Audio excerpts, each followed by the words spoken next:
ಪಾತ ಒಲಗ ಎಂದು ಅವಕರ ಸುದ್ದಿ ಬಂದಿದೆ ಅಂದು ಪಾತ ಒಲಗ ಎಂದು ಅವಕರ ಸುದ್ದಿ ಬಂದಿದೆ ಅಂದು ಆನೆ ಮೊಗ ಎಂಬ ಅಯ್ಯ ಅಂದು ಅಣ್ಣ ಈಸಿದದು ಕೊಯ್ಯ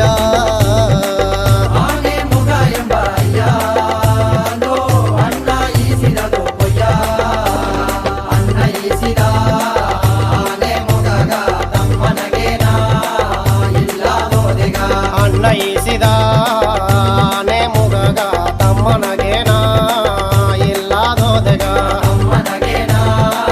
ಇಲ್ಲದೋದೆಗ ಪಾದಿ ಅನ್ನ ನೀಯೋ ತಿಂದೋ ನೀದಿಯ ಕೊಡಾದೆ ಕದ ಅಂದೋ